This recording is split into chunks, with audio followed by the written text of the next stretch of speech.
Hi everyone, my name is Rishielle Giscombe. Who never know me before, you know me now. I'm the founder and CEO of Glamo.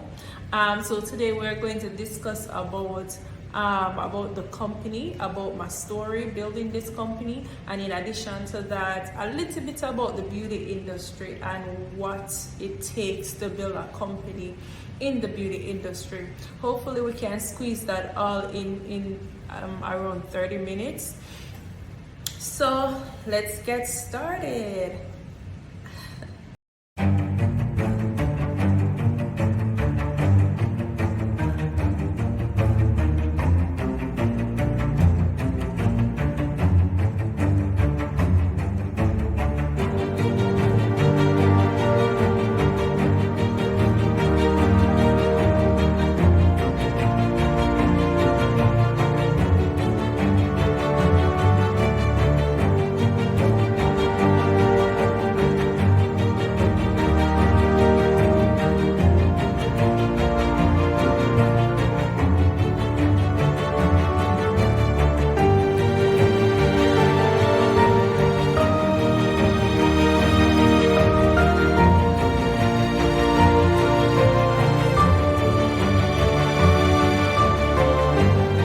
So I get this question sometime.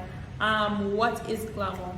Glamo is a beauty on-demand marketplace that you as a customer can go on our platform, see the list of stylists that is located in your area, and book them, and they come to you instantly.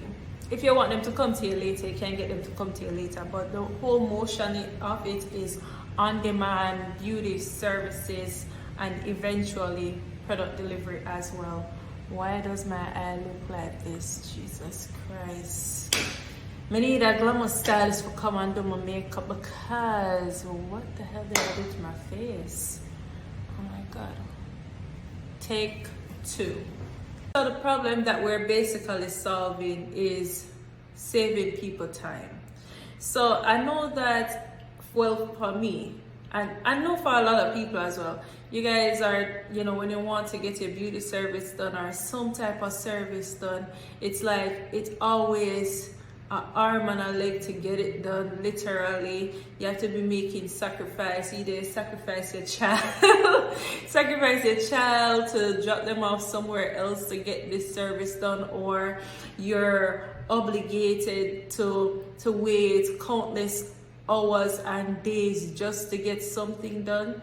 Well, this has always been a problem that's been going on for centuries, and I mean literally centuries before time, literally.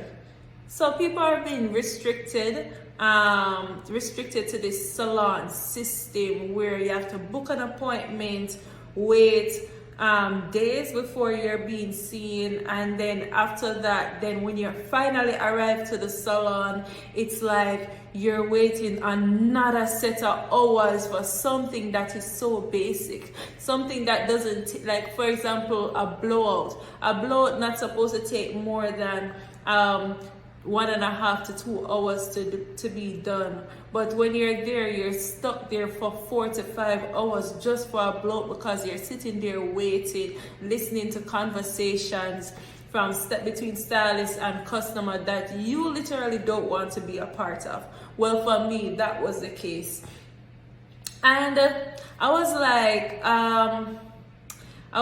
let's fix this problem. That's one of the many reasons why I started. That is more so one of the couple of the problems that we're solving within Glamo. So I'm gonna just elaborate a little bit on the reason why I started Glamo. It was never from my personal, not too much of my personal wanting to go to salon and get my hair done. Yes, that kind of entwined to it, but the story is stemmed from literally my mom. My mom and I, we came here literally we came to New York. First time ever coming to America, coming to a different country, we're starting over life. We never have nothing. We did broke. You get what I'm saying? So we did really broke. Like, we never have a car to get to the salon. We did have the money. We could have found the money to get the service done, but we don't have no means of transportation. So what the people them tell us say, oh yeah, come around 11 o'clock, right? So me and mother, like, literally, yeah, we're walking in the snow, we're trying to go and get this service done because we want to get beautified for this Christmas event that we had to go to. I could have done our hair or myself, but I was like, I want to get my mom a little bit pampered and stuff like that. So me and her made the sacrifice of going to the salon at 11 o'clock a.m. So reach on time. We see that there was 4 people ahead of us. Once you see 4 people, we're like, okay, this not gonna done anytime soon. So literally, so that wasn't gonna be finished anytime soon. So we're sitting there and we're listening to people conversing for us, but we wanted our hair to get sewed in and stuff like that. So the both of our hair getting sewed in, it's not supposed to be more than around 3 hours to 4 hours, right? Reached there at 11 a.m. end up leaving literally at 8 p.m. and that was when the shop was about to close. You get what I'm saying? So we end up wasted all our time being in that salon, being stuck in that salon. Take in mind, we have paid this person before she started doing the services. So it's like we were stuck, obligated to be there. So I was like, never again, because we end up missing the event anyways. So I was like, never again. So so later on in the like a year after, my mom ended up dying. Like, she passed away. Devastating moment, so impactful for my life. I went through a state of depression for roughly around 2 to 3 years. The only thing that saved me from that depression was my son. God blessed me with my son. But I'm telling you, like, I was going through it mentally when I lost my mom, and because she was my person. All I knew all my life from a bond was my mom, so when she passed away, I ended up relocating to Florida. I come to Florida with literally $0 to my name. Like, because the way I never had anything, I had to take a train. Because I couldn't afford the plane ticket. I had to take a one-way train to come down here. 2 days I was on that train for, right? With my bag and a a box of clothes. And once I arrived here, it's like, once I arrived in Florida, I was like, okay, this is something that's different from New York. I like the weather, I like what's going on, I like the scene. But I started to look a little bit more deeper, and there was a lot of people that was reminding me of my mom. Yeah, because they were older and they were taking public transportation. I never really liked that. So when I got my first car, I never liked that, right? So I got my first, like a couple months later, I got my first car, first time driving. So when I got my first car I remember still seeing elderly people like at the bus station with heavy bags. I was like, this reminds me so much of what me and my mom went through, when we're back in New York, and we just were so trapped in getting, have to be traveling with all of these bags and pans and all of these things on bus and transportation. So when I got my first car, people might think I was crazy, but I didn't care. Anybody that remind me of my mom, I literally pick them up off the street.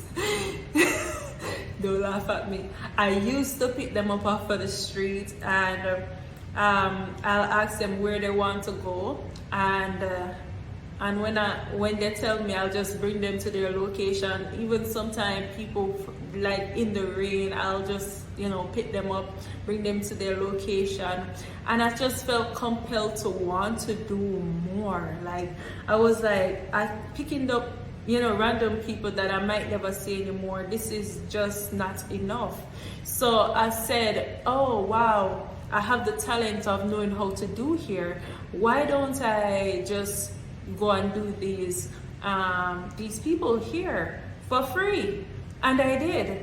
So I started off like doing roughly around 10 people here for free, like older people here, go to their homes. I said, okay, I'm gonna glam you up and get you, and stuff like that. Take in mind that was in 2015, 2016. Nobody was used to any type of beauty, it's only celebrity used to get them type of service here that I know of on demand. So the elderly people that I normally was doing the hair for, their family was loving it. They were like, oh my God, this is amazing. This is amazing service, because their family member don't have to leave their homes, and it doesn't take that much time to do it. So they wanted the service for themselves, and they were willing to pay. That's when it became a business. Yes, that. So I started to charge $50 for a weave. Trust me, I was cheap. I didn't know how to price myself. So we used to charge like $50 for a weave for somebody to get their hair done.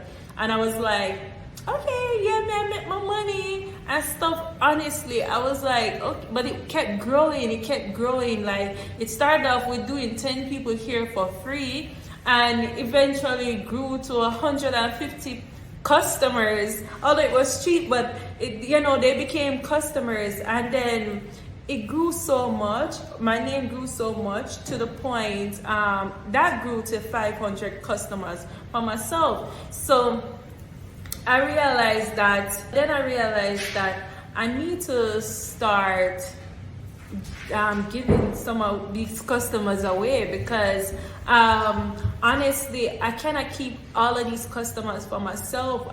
That's what I was thinking. I was feeling overwhelmed, because I'm getting like around 10 people in one day, and I'm driving back and forth to these customers. So I'm like, it was a lot. So I said, okay, you know what, let me start like hiring people and stuff like that. Like the first person that I hired was my cousin that was in Jamaica. Big up Cheryl. And she actually teach me how to do hair. Yeah, well, me watch her do hair. Yeah. So anyway, so big up Cheryl. She was the first person who helped me, doing couple customers here for me and stuff like that. And it became that we were just growing, and customers were liking what we were doing. And then then she had to go back to Jamaica. I was still stuck with all of these customers. So I started hiring roughly around five stylists to start working with me in America. And so the more people I got to work with me, the more the demand came, the more people wanted this beauty on demand services, the more I start to realize that this is really becoming a business. I've always had a business mindset, don't get me wrong, from I was a child, but I never understood that I had a business mindset. So anyways, I quit my job because I was working at T-Mobile. I was working at T-Mobile for a couple months, and I remember literally getting up one day, looking around and saying, I don't belong here. Why am I working for people? That was my thought. And then literally, it was between T-Mobile and my customers. And I was like, I'm making more money working with my customers than to, work for T-Mobile. So I was like, okay, I get up one day and I just left. And I came back 2 weeks after, and they told me that, didn't you quit didn't you ask me if I quit, if I didn't say I get fired? And I was like, no, I just never felt the mood to be here anymore. But I came back because I felt bad. 2 weeks later, they were like, no, you don't have any job. And I was like, okay, no problem. And that was fine for me. So around that time now, I basically came up with the name. I was like, okay, I'm gonna be a businesswoman now and stuff like that. So I was like, I have to come up with a name. So I came up with Rishielle Mobile Beauty Salon. I thought that was so cute. Anyway, so yeah, I came up with Rishielle Mobile Beauty Salon, and honestly, I remember I printed my flyers, my first set of flyers, no, my second set of flyers. My first set of flyers was a piece of paper, like paper. I'm just stick it up on a beauty supply store illegally, which worked. Anyways, so my official flyers now, and I had people that was working, and I said, okay, because I have more people, so I was like, okay, let me go out there now and start giving out these flyers in front of the beauty warehouse. Big up to the beauty warehouse too, because them people there, them believing in me before me believing in myself. Yes, so I'm gonna elaborate more about the beauty warehouse later on and how they have helped me in a sense where, you know, allowing me to do things that wasn't appropriate for their location. You know, so I'll talk a little bit more about that. But yeah, the customers grew, stylists grew too. I had stylists that was making around $10,000 a month, $15,000 a month, and I was like, okay, you guys doing the thing and stuff like that. And then afterwards I was like, okay, I really, like, this was in 2017, I really can't restrict this only to Lauderhill and Coral Springs, just to be specific, because I wasn't even in Miami yet. I was like in Lauderhill and Coral Springs and just the Broward area, Broward County area, and I was like, okay, I can't just limit myself. Like, there's so many stylists that want such opportunities, because technically stylists make an average of around $21,000 to $40,000 a year. Yes, a year being stuck in a salon. Yes, that number is killing me to this day. Anyways, I'm gonna elaborate more about that later on too. But as I'm saying is that, yeah, I was like, okay, the style, I need to get more stylists to do this and stuff like that. So around that time, that was when I discovered Uber. Discovering Uber. I had the idea of doing beauty on demand, but I never really knew how. You know, I thought I was gonna be a dispatcher, like, you know, like somebody who, you know, you call, which is typically what would do. Somebody call, book the service, I just pair them with the stylist and then call it a day, and then, you know, me collect the funds, we split the commissions and stuff like that and whatever. And I was like, okay. But when I discovered Uber now, I was like, wow, this is technical. I know nothing about tech. I knew nothing about tech. I'm like, how am I gonna get this done? But I had the vision of wanting to get this done, because I'm like, this is more bigger. I'm realizing this is more bigger than I am, and I would be selfish to keep this to myself. And this is one thing about me, you know, I was that one stylist that was willing to say, okay, I'm willing to give away my customers. Stylists do them things there. You know, everybody always like on this thing, like, I want to keep all my customers. Stylist, like, for me, I'm just the type of person, if I feel like I'm being blessed, I want to bless other people too. So that's just how I am. So anyways, I was like, oh, I don't want to keep this just to myself. So yes, so I was like, okay, I gotta develop an app. I don't know how to code, but I gotta develop an app. And I was like, okay.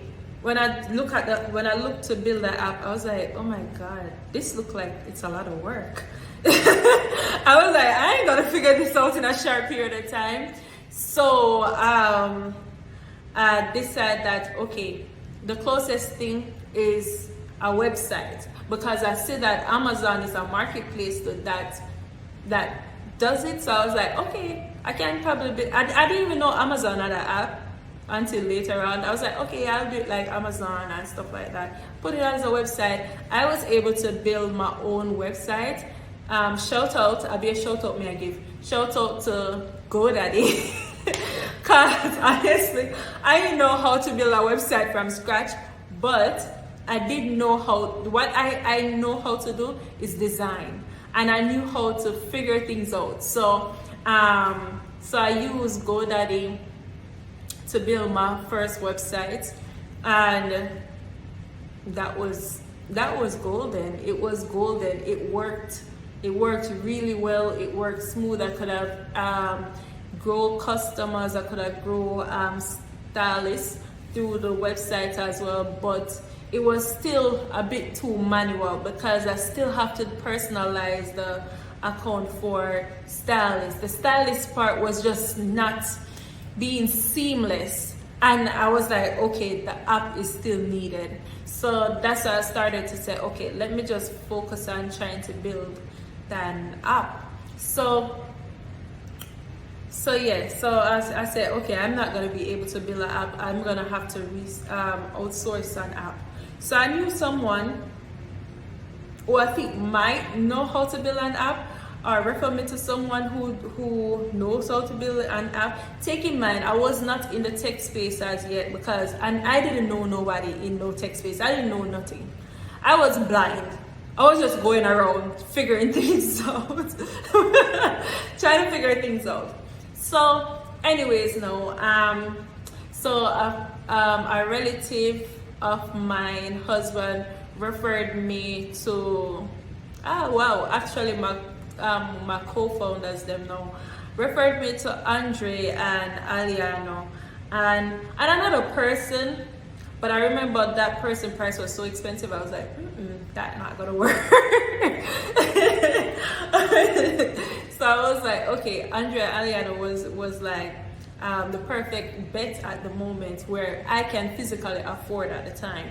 So reach out to Andre and Aliano, set up a meeting. They basically helped me. I told them what I wanted. I told them the vision, and they have just articulated it into the way how the technology is supposed to look, in a sense. You get what I'm saying? So Aliano and Andre, Andre and Aliano designed the entire app, how the process is supposed to work and flow and stuff. Take in mind, that was in 2017. So that was based on a prototype. So it so happened that I was still a bit too early, and I never understand what people mean when you're too early, but yeah, I was still a bit too early, because I didn't know that much about the tech scene, but I was a bit too early. So when it comes on to keeping Andre and Aliano, it was kind of difficult for me at the moment, because I was a young entrepreneur. I think I was around 26 at the time, 25, no, I'm lying. I was around 25. Yeah, wow, I know those two too long. That's a long time. So I was around 25 when I decided that, okay, so Andre and Aliano decided that, okay, they're going to venture out on their own thing, because at the time it was more on a contractual basis, not as a partner or anything. So them finish their side of what they're supposed to do, which is designing and so forth. And it so happened that I got connected to some developers that was located in India. that is how I built my first app. Yes, the first app that was in the App Store. Oh yeah, the person who came up with this name, it was Aliana, not me. Not me. I ain't gonna take no credit. If it was up to me, it would still name Rishielle Mobile Beauty Salon. If it was up to me, it would be Rishielle Mobile Beauty Salon. But apparently, Aliana thought it was. Take in mind, he was a contractor at the time, so he thought that the name was just too long. And I was like, not my name. Literally, not my name. So he was like, okay, you gotta come up with a more easier name and stuff like that. He said, so when he told me that to come up with a different name, I was like, okay, I was gonna call it Bew. What the hell is a Bew? I don't know. Or Gwen, I was gonna even name it my mom's name, something that was different, something that was personal for me. But he came up with Glamo. I was like, wow, it sounds pretty.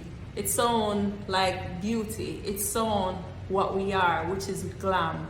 Glamming someone, beautifying someone. The O, I don't know where the O come from, but the O, so it's like Glamo. Anyway, so yes, so the name came up from Aliana. May I give them credit too, because they have a lot to tell, that they have a lot to play into the foundation of what Glamo is. And anyways, fast forward back to them leaving, and then me trying to get it, the design developed now. So we got connected to the Indians. The Indians took around 2 months to develop the app. I was like, oh my God, this is so exciting. Actually gonna have an app in the App Store.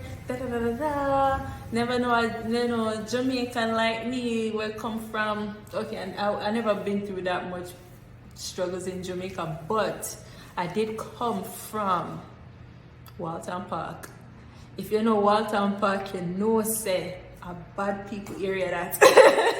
So it wasn't easy living there. But anyways, so little girl coming from Jamaica, with an app in the App Store. At that time, when the app came out, the first app came out, which was in 2018. Yes, it took me a long time to get that app out.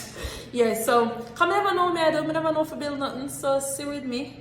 Anyways, so when I saw that I had the app in the App Store, I was like, oh my God, this is so amazing. And then afterwards I tried to transfer all the stylists to start signing up on the app. The customers them was booking through the app now. It was flowing. Then it so happened I got selected to be a part of 500 startup. Amazing experience though. Being selected to be a part of 500 startups, they brutally told me the truth. They stated to me, I'm not sure if this is gonna work. I was like, not my vision. And this is what they said wasn't gonna work. The fact that I wasn't letting the stylist set their own price. How is it gonna work if the stylists don't have that freedom to set their own price? So we're very similar to what Glam Squad currently have, that type of model where they set their own price and the stylists get whatever from it. And trust me, now I understand. Yes, that looking back now, I was like, why did I even think about doing it like that? Because at the end of the day, if you're a stylist, I'm always tell all the stylists them, know your worth. Don't put something that is there that is not your worth. Don't do any type of job for anyone if that's not what you're worth. You get what I'm saying? So 500 startup told me that. So the app that was in the App Store, I had to pull it down because I had to pivot. Yes, pivoting. Pivoting is one of the most It can be very terminated for your business if you don't know how to pivot and if you don't follow instruction correctly. So I'm grateful that I did pivot. I'm grateful that I did pivot. Yeah, but yeah, so when I decided that I have to pivot, I had to kind of make it more of a marketplace. Because before it wasn't a marketplace, it was just a booking app that you can go on, book somebody and whatever. But it wasn't really something like a marketplace where you can select a person based on their pricing, they list their pricing, their work. It wasn't like that. It was so basic. But yeah, it was the first app. So anyway, so I started to venture out to try to get this app, this new version of the app developed. Jesus Christ. Let me tell you, say hard. That shit was hard. It was hard. Very, very hard. Because now I'm more into the tech space. Now I'm starting to get more into the tech space and I'm listening to advisors and mentors and all these things. Everybody's like, no, don't do anything with the Indian. I'm like, they weren't even doing a bad job. I might be not good at giving direction, but they weren't doing a bad job. But everybody was like, no, you need to hire people that is in-house and stuff like that. And I was like, oh my God, that sounds like it's gonna take a while. So anyway, someone said, okay, I'm gonna take that advice. And I'm not gonna lie, I was not good at hiring. I was not, and may I tell you, say, if I wasn't passionate about my business and I wasn't passionate about customers and stylists and what I'm doing, the business would have failed a long time ago, and it would be based on hiring the wrong people. And they always say this in business, be slow to hire and quick to fire. And I now live by that. Because I went and I did something that was so crazy to me because I was lacking the knowledge in how to hire, how to do all of these things. So I went and saying, okay, I'm gonna hire a couple other people to be on the work with me, because people tell me you need a team of people to work with you and stuff. And I was like, okay, I'm gonna build a team, I'm gonna do this and whatever. I literally hired a couple people, but honestly they were from Lebanon. Let me not go too deep in these people or whatever, but when I tell you, say scammy, very scammy. Very scammy. And I never stress the word very scammy, because a lot of people would see a great vision, would see a great idea, and even to this day, but still have people who are try use me, use them head on me, and try to manipulate to get them way into Glamo. I understand that we have a great company. I understand that we have a company that can be very, very, very successful. Very, very successful. And trust me, that's my aim. Right?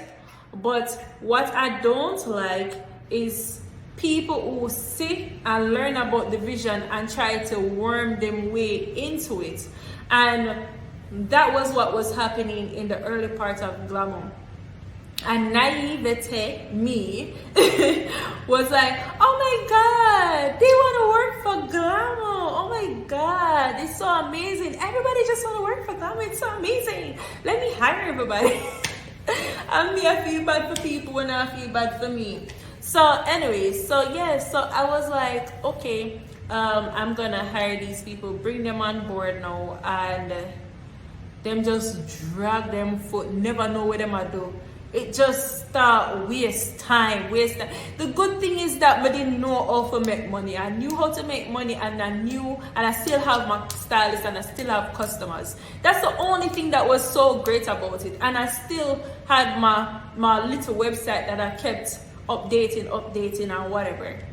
But when it comes on to building the platform itself, and we never know how to do that, it's like it's been a drag. When I say a drag, it's been a drag. Yeah. And you know, I was telling somebody recently, I was like, if I, 4 years ago, if I had made the decision of learning how to code, maybe I wouldn't be going through that. Maybe I wouldn't have went through that. But I went through it, but it teach me a lot of lessons. It teach me how to hire. It teach me how to see people for who they are at face value.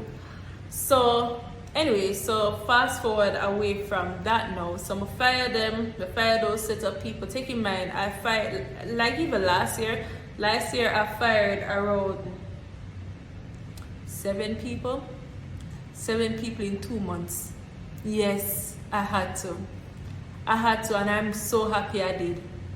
Because when you have the wrong people that is on your team, it just wouldn't work. It's not gonna work. Anyway, so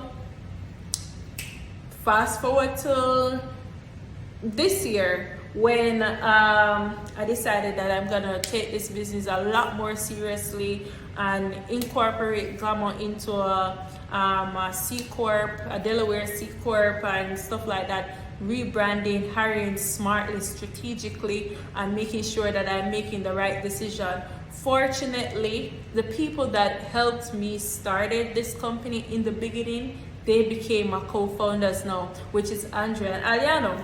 Don't get me wrong, I can't stand them though. I joke, but yes, them treat me like I'm their little sister. I'm not gonna lie, and sometimes I have to remind them that I'm 30 now. I am 30. I ain't 25 anymore. But yes, so I brought them back on, and it's just been everything been working. Don't get me wrong, there's flaws here and there, but things has been working where we're able to even be a part of a couple really great companies, like organizations, which is like Google for Startups. We got investors, and that's why I must say everything works in God's plan, because while I was wasting my time with the wrong people, God wasn't gonna flourish me. Although I made money, but I was making money, the stylist was making money, but the company was all over the place, But now in 2022, when the beginning of 2022, when I decided that I'm going to say, Rishielle, it's time to not be the nice girl anymore. It's time to put your foot down. Time to make smart decisions that's going to benefit your business. And biggest and best thing that I've ever done was doing that, and bringing on board the right people that I could trust.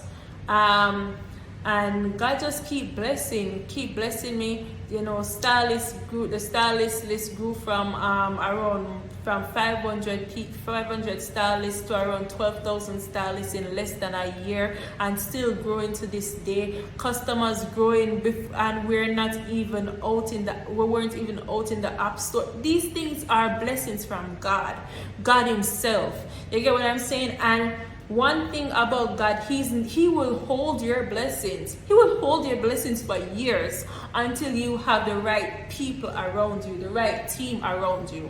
So that was kind of what I was going through last year to know. And I'm just really excited to can now share my story with everyone, to let you guys know on the back end of what has been going on with Glamo. We're basically we're growing in terms of stylists and customers and all these things. I want to keep you guys involved in it. Moving forward, I want to keep everybody involved. I don't want to make it be a guess game anymore to anybody. Everybody hear about Glamo, but nobody knows what's going on behind closed doors. I ain't scared to show you guys what is going on behind closed doors, to be honest. So with that said, I'm just excited to let you guys in, to let you guys know what Glamo is about. Now we have now we're growing with, you know, with starting over. I'm always starting over. Anyways, starting over from January of this year, rebuilding and rebranding the company, as I can say. Went back to what Glamo was in the beginning. With that, we have grown to five employees now. We have grown not just stylist wise, but we have grown so much as a corporation, and we all are really devoted and passionate about this company to the point we put our blood, sweat, and tears into achieving this to make it a success. Not a success for me, Aliana, Andre, Daryl, everybody that's on the corporate team. No, a success for the stylists, a success for the customers, a success for our partners. So this is what we are working for. We're trying to change the beauty industry globally, not just nationwide, but globally.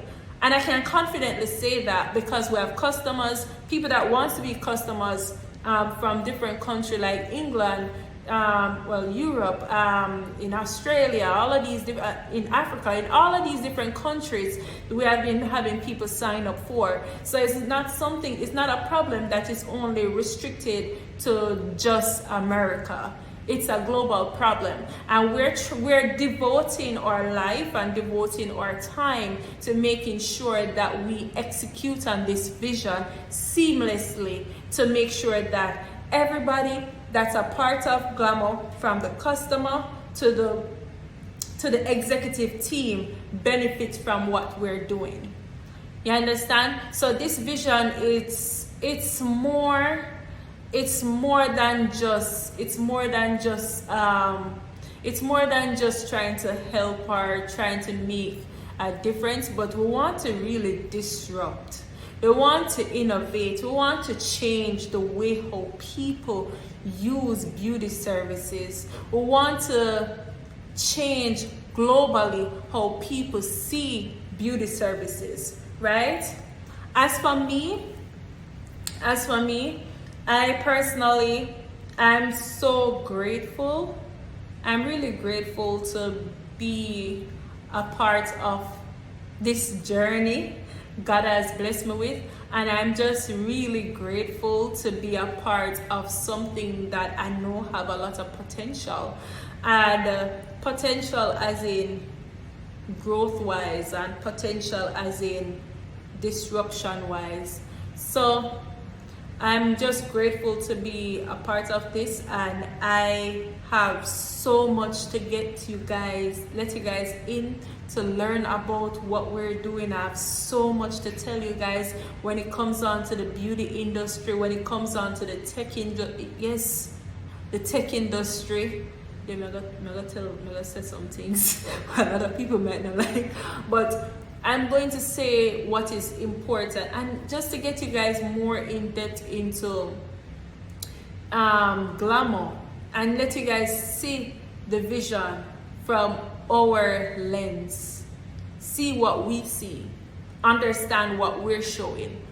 You get what I'm saying? So moving forward, I want you guys to subscribe to the YouTube channel and whatever else we're putting this thing on. Subscribe, and I want you guys not only to do that for your homework, but I want you guys to also write down a couple questions that you would like for me to answer when it comes on to the beauty industry and the tech industry and about Glamo. Right? Just write down some questions, so when I do come every week, each and every week, I will have something that you guys can understand and relate to. You understand? So that's a wrap, and I'm excited. Yeah, I'm excited to give you guys a little bit more on what's going on. Thank you. Peace out. Bye.